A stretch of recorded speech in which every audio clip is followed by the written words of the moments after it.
알아보는 인포맥스 함께하고 계십니다. 미증시 3대 주가지수는 약보합 정도에서 마무리가 됐고요. 장중에 트럼프 대통령 직접적으로 목소리를 내는 건 좀 자제를 하면서 백악관 쪽에서의 입장을 통해서 미국과 중국의 이 무역 관련된 이야기들은 끊임없이 좀 나오고 있는 상황이고요. 이제는 본격적으로 좀 눈치 보기, 신경전 이런 쪽으로 이런 국면으로 넘어갔다라는 생각도 드는데요. 어떤 이야기들 있는지 하나하나 좀 이야기해 보겠습니다. 국제 뉴스 정리해 보죠. 선재규 선임기자 나와 계십니다. 안녕하세요. 안녕하세요. 네. 역시 관세 관련된 이야기로 시작해 보겠습니다. 미국 중소기업들도 이 관세 관련된 충격이 굉장히 심각하다. 걱정이 이만저만 아니다라는 분위기 좀 전해지고는 있는데 이 상호 관세 부과가 법적 근거가 없다. 불법이다. 소송까지 지금 제기하고 있는 상황이라고요. 오늘 새벽 그 상황을 보면은 네.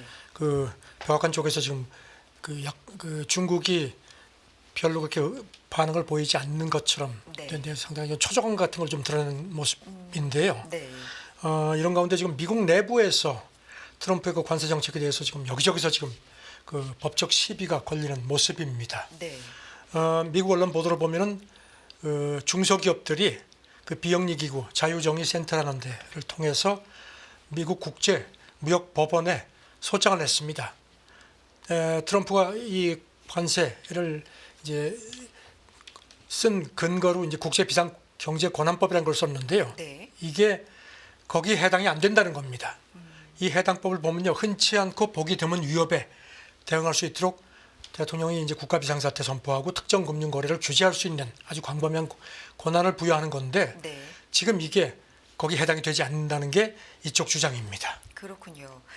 흔치 않고 보기 드문 위협이라는 이제 기준이 있기 때문에 이 상황은 아니다라는 게 이제 주장인데요. 그렇죠. 소정을 네. 보면요, 이렇게 그 비상사태를 선포한 게 트럼프의 상상력의 산물이다 이렇게 지적을 했습니다. 그러면서 무역 적자가 경제에 큰 피해를 주지 않으면서 지난 몇십 년간 쭉 지속되었기 때문에 지금의 상황을 비상사태로 볼 수 없다는 겁니다. 네. 그러면서 관세에 따른 그 비용 증가라든가 수요 감소 그리고 공급망 차질 때문에 특히 중소기업들 이 심각한 위협을 받고 있다고 강조했습니다. 네. 중소기업 관세로 이제 피해를 본 대표적인 중소기업 5곳을 대표해서 센터가 이제 소송을 제기했다라는 건데 변호사가 또 인터뷰를 했네요. 어떤 내용이겠습니까? 이 소송을 맡은 그 선임 변호사가 더 힐하고 인터뷰를 했습니다. 네. 이렇게 얘기를 했습니다. 미국 헌법은 한 사람이 이제 트럼프 얘기죠. 전 세계 경제에 세금을 매길 권력을 부여하지 않는다. 그건 입헌 공화국이 작동하는 방식이 아니라고 강조를 했습니다. 네. 그리고 이제 조지 메이슨 대학 법대 교수도 소송에 동참을 했는데 관세를 언급조차 하지 않는 이 법을 근거로 해서 대공황 이후에 최대 무역 전쟁을 멋대로 시작한 게 도대체 이건 위헌적인 입법권 강탈 아니고 뭐냐 이렇게 그 반문을 했습니다. 소송을 제기한 곳이 또 있나 봅니다. 보면은 그 네. 미국 시민자유연맹 여기는 이제 보수 성향 NGO인데 여기도 지난 3일 비슷한 이유로 그 트럼프가 이제 중국산 그 수입품에 관세를 부과할 권한이 없다며 소송을 제기를 했고요. 네.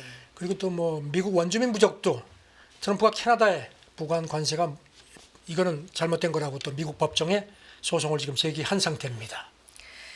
그렇군요. 그런가 하면 미국 대학으로는 처음으로 이 하버드 대학이 반유대주의 근절 요구를 명시적으로 거절하면서 좀 갈등이 좀 표면으로 드러나는 것 같습니다. 이 스토리가 어떻게 됩니까? 그동안에도 계속 백악관이 미국 대학들의 내 그 반유대주의 그다음에 친팔레스타인 운동 같은 거 계속 못마땅하고 또 뭐 콜롬비아 대학 같은 경우는 이미 지원금도 끊었고요. 네. 그런 상태인데 하버드가 본격적으로 아주 명시적으로 그 정면 도전하고 나섰습니다. 네. 그야말로 OK 목장의 결투를 신청을 했습니다. 하버드 대학 총장이 그저께 공개 서한을 냈습니다. 우리의 독립성하고 헌법이 보장한 권리를 놓고 협상하지 않겠다. 그리고 어떤 정부도 사립대가 뭘 가리킬지, 누구를 입학시키고 누구를 뭐 고용할지, 그다음에 어떤 연구, 탐구 분야를 추구하는지를 지시받을 이유는 없다. 선을 그었습니다. 그러면서 트럼프 행정부가 반유대주의에 맞서는 활동을 요구하는데 이거는 적법 절차를 무시하는 거고 대학의 그 자율 같은 걸 완전히 무시하는 거다. 그리고 우리 나름대로의 조치를 했다 이렇게 강조를 했습니다. 네. 그런데 이런 하버드 대학에 대해서 면세 지위를 박탈할 수도 있고 뭔가 뭐 보조금이나 이런 걸 주던 것을 좀 다 걷어들일 수 있다 이런 얘기를 또 하고 있는 것 같아요. 어제 뭐 미국 네. 언론들이 이걸 많이 다뤘습니다. 이미 트럼프 행정부가 하버드에 이제 주는 돈이 있거든요. 앞으로 몇 년간 한 22억 달러, 우리 돈으로 한 3조 1천억 원 규모의 보조금하고 한 900억 원 정도의 그 계약을 동결하기로 한 걸로 보도가 됐거든요. 네. 그런데 거기 그치지 않고 지금 면세 지위를 박탈할 수 있다고 트럼프가 자기 SNS에 글을 올렸습니다. 이렇게 얘기를 했습니다. 트럼프는 면세 지위는 전적으로 공공이익에 따른 행동에 달려 있음을 기억하라. 그러면서 만약에 하버드가 정치적으로 이념적이며 테러리스트 영감을 받는 이런 질병을 계속 추구한다면은 면세 지위를 잃고 정치 단체로 해당돼서 세금이 매겨질 거다 이렇게 경고를 했습니다. 네. 그리고 또 뭐 보도를 보면은 지금 연방 정부가 연간 하버드 대학에 한 90억 달러, 우리 돈으로 한 12조 원 정도를 이제 주는데 지원하는, 네. 이거를 모두 끊는 그런 방안도 검토하라고 트럼프가 지시를 한 걸로 보도가 또 됐습니다. 굉장히 강경한 대처다라는 생각도 드는데 그 배후에는 특정 인물이 있다라는 게 또 보도가 됐는데 스티븐 밀러 백악관 정책 담당 부비서실장이네요. 뉴욕타임스 보도입니다. 네. 트럼프도 물론 그렇지만 이 밀러가 아주 이런 소신이 강하게 작용을 한 것 같다는 겁니다. 트럼프도 대선 기간에 뭐 기억하시겠지만 대학 캠퍼스의 그 친팔레스타인 시위 같은 데 대해서 마르크스주의 광신도들 뭐 이런 표현까지 썼고요. 그리고 또 그 트럼프 정책을 적극적으로 지지하는 그 보도 활동가 크리스토퍼 루퍼라는 사람도 뉴욕타임스에 미국 대학을 적어도 한두 세대 전 상으로 돌려야 된다 이렇게 또 주장을 했습니다. 이 하버드 대학 관련 보도가 좀 많았다 전해주셨는데 또 다른 보도는 어떤 내용이 좀 오늘 있었어요? 새벽에 많이 네. 나옵니다. 특히 AP 같은 경우는 오늘 새벽에 이제 그 분석 기사를 썼는데 제목이 이렇습니다. 하버드 도전 트럼프 행정부 권력 한계를 테스트하는 리트머스 시험지다 이렇게 제목을 달았는데 그러면서 하버드가 아시다시피 미국에서 가장 오래된 명문 사립대고 또 돈도 가장 많다. 지금 보면은 기금이 한 530억 달러 정도 되고 아시다시피 하버드 나온 동문들이 그야말로 쟁쟁하거든요. 그렇죠. 예, 이런 걸 바탕으로 해서 한번 맞짱을 뜨려는 것 같다. 그런 유일한 미국 대학이다 이렇게 지적을 했습니다. 네. 하지만 하버드라고 해서 뭐 편치는 않습니다. 보면은 지금 이렇게 이제 연방정부 지원 같은 게 이미 많이 중단되고 해서 특히 의학, 과학, 연구 자금을 연방정부에서 많이 이제 도움을 받아왔는데 그게 이제 일단 끊기니까 과연 얼마나 이거 버틸 수 있겠느냐는 의문인데 일단 하버드 대학은 한번 해보자는 그런 입장을 취하고 있습니다. 대학도 뭐 재정이 굉장히 중요한데 뭐 이런 부분에 있어서도 어떻게 될지 그런데 이런 가운데 린다 맥마은 교육장관이죠 관련된 이야기 했는데 어떤 입장입니까? 이건 이제 앞서 그런 얘기를 했는데요. 그 월스트리트저널도 보도를 하면서 네. 그 트럼프 교육부가 이른바 그 지속적인 재정 관계에 필요한다. 그러니까 돈 줄 테니까 이런 조건을 들어가면서 9가지를 제시를 했는데 그 중에 보면은 평상시 학교 안에서 마스크를 쓰지 마라. 그리고 이거 DEI 다양 평등 포용성 프로그램 폐지 같은 걸 포함해서 요구를 했다는 겁니다. 그러니까 뭐 여기 대해서 뭐 당연히 하버드 대학 교수들도 앞서서 이거는 수정헌법 1조 학문과 표현의 자유 침해라고 해서 이미 또 교수들도 소송을 제기를 했습니다. 네. 그렇군요. 트럼프 행정부가 근데 하버드뿐만 아니라 미국 내 60여 개 대학에 이제 서한을 보냈다. 뭐 이런 내용이죠. 아까 말씀드렸듯이 콜롬비아 대학에는 이미 뭐 4억 달러 지원을 끊고 나서 그리고 60여 개 대학에 네. 보내서 이제 이런 그 명분은 캠퍼스 내 유대인 학생 보호를 뭐 강화하라 아니면은 민권법에 따라서 조치하겠다고 했거든요. 그래서 그런 상태인데 지금 뭐 하버드가 이렇게 막 그냥 완전히 이제 정면 도전을 하기 때문에 이게 뭐 파장이 만만치가 않을 걸로 보입니다. 그렇군요. 관련된 얘기들도 흐름 계속 좀 지켜보겠습니다. 다음 내용으로 넘어가 보겠습니다. 미국 국무부가 바이든 행정부 때 반기독교 사례를 좀 고발해라. 이걸 좀 독려한다. 이런 분위기가 나온다. 어떤 얘기입니까? AP가 그 국무부가 내려보냈다는 그 지침 사본하고 네. 그다음에 이제 익명의 소식통신을 이용해서 전했는데요. 바이든 행정부 4년 동안 뭐 백신 접종 의무화, 그다음에 이제 성정책성 표기 같은 거, 그다음에 종교 뭐 휴일 같은 거에 대해서 좀 이렇게 반기독교적인 그런 그 행동을 했거나 그런 게 있으면 사례가 있다면 보고하라고 네. 그 지침을 내렸다는 겁니다. 이게 네. 이제 국무부뿐만 아니라 전 세계에 나가 있는 미국 공관에도 이런 지침을 내려보냈다는 겁니다. 네. 그러니까 기간을 보면 2021년 1월부터 지난 1월까지 이런 사례가 있다면 보고하라라고 기간도 그렇죠. 바이든 행정부 그 기간이죠. 네. 그래서 지침에 보면은 국무부 태스크포스가 이런 걸 전부 취합을 해서 상응하는 조치를 취하겠다 이렇게 경고를 했다는 겁니다. 아시다시피 지금 뭐 머스크가 이끄는 그 정부 효율부가 지금 연방정부 대대적으로 손질하고 감원하고 하는 거하고 지금 같은 맥락으로 보입니다. 네. 미국 국무부가 내렸다는 지침인데 그 국무부 인사국장의 지난주에 잠정 취임한 이제 인물이 있는데 뭐 오직 신과 인간만이 서약할 수 있다 뭐 이런 발언을 해서 조금 논란이라고요? 부인은 네. 국무부 그 인권국장이라고 합니다. 부인이. 그런데 이제 이 사람이 취임을 했는데 국무부 직원들한테 네. AP가 전한 걸 보면요, 굉장히 그 기독교적인 발언을 좀 심하게 했다는 겁니다. 이를테면 오직 신과 인간만이 서약할 수 있다. 그게 동물과 다르다. 그다음에 헌법은 십계명과 같다. 그야말로 찐 기독교적 언급을 되풀이해서 직원들이 상당히 좀 불만이 많다는 겁니다. 네. 근데 이제 이런 얘기를 보다 보니까 그 루비오 국무장관도 앞서서 좀 이런 그렇죠. 일이 있었잖아요. 지난달 5일인가요? 네. 그 이마에 그 재로 이렇게 십자가를 그리고 폭스뉴스에 나와서 그때 구설이 좀 올랐습니다. 네. 당시 진행자가 왜 그러고 나왔냐 그랬더니 가톨릭 사순절이 시작되는 그 재수요일을 맞아서 그 전통에 따른 것뿐이다. 이렇게 설명을 했는데, 그런데 지금 뭐 미국 언론들이 많이 좀 꼬집었죠. 뭐 신앙은 물론 자유지만 고위 공직자가 이렇게 공개석상에 나오면서 그런 식으로 하는 건 이거는 적절하지 않다. 이렇게 그때도 꼬집었었습니다. 그렇군요. 다음 내용으로 넘어가 보겠습니다. 미국과 중국, 일단 간밤에는 좀 기싸움이 치열해지는 네. 양상으로 보도가 좀 많이 되고 있는 상황인데 중국이 또 다른 대미 보복으로 이 자국 항공사들에게 보잉의 항공기 인도하지 말라 뭐 이런 명령을 했다고 합니다. 최승기 앵커가 좀 네. 언급을 하셨는데 조금 자세히 알려드리면요. 블룸버그가 이제 처음 보도를 했습니다. 중국이 지난 주말에 그 대미 보복 관세율을 125%로 올린 직후에 이런 지침을 보냈다는 겁니다. 그래서 이제 항공기 이거 받을 거 일단 받지 마라. 그다음에 이제 장비하고 부품 구매도 중단을 하도록 하고, 그다음에 이제 보잉기를 당국 차원에서 리스를 해가지고 어려운 항공사들한테 이렇게 지원하는 그런 방안도 지금 검토를 하는 걸로 보도가 됐습니다. 네. 그런데 지금 보잉 그 기종 가운데서 10대가 중국 항공사에 대기되기 위해서 이제 대기 중인 상태라고. 737 하는데, 맥스 네. 이거는 그동안에 사고도 많았죠. 네. 그런 거고, 그리고 또 블룸버그 보도로 보면 중국의 그 지샹 항공이라고 네. 여기가 보잉 787 드림라이너를 넘겨받으려다가 얼마 전에 또 보류를 했다는 겁니다. 이것도 아마 당국 지침인 것 같습니다. 네. 지금 중국은 사실 굉장히 항공기 그 수요가 큽니다. 앞으로 20년 동안 전 세계 항공기 수요의 한 20% 정도를 차지할 걸로 전망이 됩니다. 참고로 2018년 같은 경우는요, 보잉이 생산한 항공기 한 25%가 중국으로 수출이 됐었습니다. 네. 트럼프 대통령 반응 좀 전해주세요. 어제 트루스 소셜에 글을 올렸죠. 블룸버그 보도 관련해서 중국이 보잉과의 큰 거래를 어겼다 이렇게 비판을 했습니다.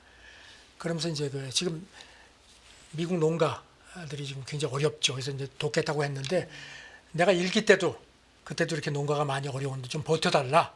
그러면 그때도 결국 중국이 굴복해서 우리한테 뭐 해가지고 뭐 280억 달러 정도 농민한테 보상을 했다. 물론 이것도 여기 대해서 팩트 체크해야 된다는 얘기들이 많습니다. 그러니까 조금만 참아달라고 하는데 지금 오늘 새벽에 백악관 대변인도 공이 지금 중국에 있는데 네. 협상 우리는 아쉽지 않다. 협상 니들이 아쉽다 하는데 사실은 보니까 지금 미국이 아쉬운 것 같습니다. 중국의 공이 넘어갔다라고 이제 언급을 하는 것 자체가 그렇죠. 그러니까 아쉽지 않다라는 의미 같지만 뭔가 대화를 좀 하자라고 계속 찔러보는 좀 그런 얘기를 상황, 하는 뭐 그렇게 그런 분석이 됩니다. 분위기로 느껴지는데 관련돼서 좀 주목할 만한 보도가요. 중국이 이 관세 통상 전쟁 전에 미국과 대화를 모색을 했는데 이게 거부됐다 이런 보도가 나오거든요. 이게 홍콩 매체 성도일보가 어제 전했는데요. 네.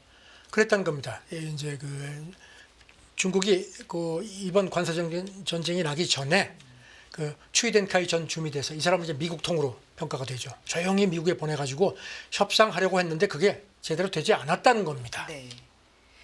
일단 표면적으로는 직급이 높지 않다 이런 걸 문제 삼았다고 하죠. 당시에 뭐 네. 미국 쪽에서 그렇게 지적을 했다는 겁니다. 그러면서 하지만 그때 별로 대화하고 싶은 생각이 없었던 것 같다는 게 이제 이 홍콩 매체 지적이고요. 네. 그리고 이제 뭐 그때 이런 뭐 좀 더 높은 사람을 보내라. 이를테면 뭐 차이치 공산당 중앙 서기처 서기 이 사람은 이제 공식 서열 5위인데 그렇게 뭐 거명했다는 얘기도 있는데 하지만 그때 이를테면 허리펑 이 사람은 이제 시진핑의 경제 척사로 이제 네네. 책사로 불리죠. 이 사람이 갔다고 하더라도 아마 그렇지 않았을 거다. 그러면서 이제 일기 때를 상기시켰습니다. 일기 때 2018년에 류호가 이제 부총리가 되기 전에 미국 가가지고선 이제 다녀오고 그해 양회 때 이제 미국하고 무역 전쟁 없을 것 같다고 했는데 안 그랬거든요. 그리고 나서 이 사람이 이제 부총리가 되고 나서 다시 미국에 가서 무역 협상을 하려고 했는데 결국 별 성과를 거두지 못한 점을 상기시켰습니다. 그렇군요. 트럼프 대통령의 본심이 그래서 뭐 이 숫자 자체가 아닌 것 같다라고 또 언급을 했는데 뭐라고 지적합니까? 그렇죠. 그래서 지금 뭐 이제 관세보다는 더 네. 뭔가 큰 거를 원한다는 이제 그런 겁니다. 그러면서 궁극적인 목표는 미국의 그 유일무이한 경쟁 우위를 확고하게 하고 중국 산업 업그레이드 꿈도 못 꾸게 해서 영원히 미국의 저가 공장으로 하청 공장으로 남게 하려는 거다. 그러니까 중국이 이제 성도일보의 지적입니다. 끝까지 맞서야 된다. 이렇게 또 촉구를 했습니다. 알겠습니다. 다음 내용으로 넘어가 보겠습니다. 라이칭더 대만 총통이 미국과의 관세 협상이 잘 진행되고 있다 이런 얘기를 밝혔습니다. 구체적인 내용 좀 볼까요? 그저께 이제 대만 과학기술대 졸업생들을 만나서 얘기를 했는데 네. 이미 시작이 됐고 첫 단계가 상당히 순조롭다. 그리고 국익 확보, 그다음에 이제 산업 발전이라는 목표를 이제 협상하고 있다고 하면서 이번 도전을 기회로 바꿔서 이런 표현을 썼습니다. 대만 플러스 미국이란 새로운 구도를 추진하겠다. 이렇게 강조를 한 걸로 보도가 됐습니다. 네. 또 어떤 얘기합니까? 그리고 이제 네. 이런 그 지금의 그 뭐 관세 전쟁이라는 그 리스크 속에서 신중하게 행동하겠다. 뭐 그러면서 이제 상황에 맞춰서 경제를 환골 탈퇴 시켜야 한다고 얘기를 했고요. 그리고 이제 일찍부터 우리는 준비를 했다. 그래서 뭐 산업혁신 기금 우리 돈으로 한 4조 원 정도 이미 조치도 취했다. 그다음에 이제 여러 가지 뭐 대만하고 미국하고의 어떤 그 무역 이니셔티브 비롯해서 그 이거 포괄적 점진적 환태평양 경제동반자 협정 여기도 지금 가입하려고 하고 있죠. 네. 그다음에 뭐 영국, 캐나다, 호주와도 그 이런 그 경제 협력을 모색하고 있다는 점을 강조를 한 걸로 그렇게 보도가 됐습니다. 네. 우리도 굉장히 이제 주목하고 있는 부분이긴 합니다. 알래스카 LNG 개발 이제 대만도 개발에 참여하기로 결정했다 이런 얘기. 백악관에서 며칠 전에 탁 집어서 얘기했죠. 일본, 우리나라, 대만. 네. 네, 이거를 확인을 했습니다. 그리고 또 대만 쪽에서 알래스카 그 가스 투자 그 구매 의향서도 체결한 걸로 발표가 됐고요. 알다시피 지금 대만은 32% 상호관세를 부과받는 상태죠. 그렇군요. 순조롭게 진행 중이고 새 구도를 만들 것이다라는 대만 쪽의 이야기까지 전해드렸습니다. 다음 내용으로 넘어가 보겠습니다. 미국, 중국 간에 극단적으로 이 금융 디커플링이 될 경우에는 굉장히 좀 유출이 심할 것이다. 손해가 막심할 것이다. 뭐 이런 구체적인 어떤 숫자적인 분석이 나오는 것 같은데 분석 좀 전해주세요. 오늘 새벽에 또 나오는데요. 네. 그 중국이 자꾸 공을 안 주니까 그 미국에 상장된 중국 기업 그거 상장 폐지하는 거를 검토한다는 얘기가 또 나왔거든요. 네. 물론 아직은 보도입니다. 네. 여기에서 이제 골드만삭스 보고서를 사우스차이나 모닝포스트가 인용을 했습니다. 그러면서 그야말로 미국하고 중국 간의 극단적인 금융 디커플링이 이루어질 경우에는 많게는 2조 5천억 달러 정도, 우리 돈으로 3,400조 원, 뭐 어마어마합니다. 주식 채권 매도가 초래될 수 있다고 경고를 했습니다. 네.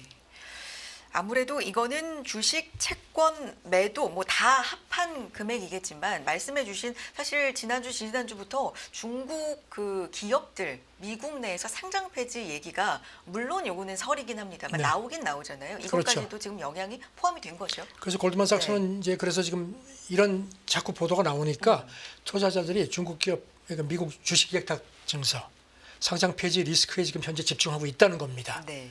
그래서 지금 이게 뭐 그야말로 양쪽이 다 엄청난 손해를 본다는 겁니다. 네. 그리고 이제 미국이 규제할 경우에는 더 그 손해폭이 커질 수밖에 없다는 그런 지적도 했습니다. 가정이긴 합니다만 만약에 상장 폐지가 강행이 될 경우에는 뭐 홍콩 쪽에 상장이 된다든가 그렇죠. 이런 것도 고려를 할 수 있다. 그 UBS 그 중국 전략 책임자는 최근 몇 년 동안은 그 ADR을 통한 자금 비중이 좀 줄어들고 네. 그 대신 홍콩 쪽으로 많이 이동하는 그런 추이도 있다는 겁니다. 그래서 이렇게 그야말로 진짜 미국이 중국 기업 미상장 폐지를 강행을 할 경우에는 미국도 충격이 만만치 않다는 겁니다.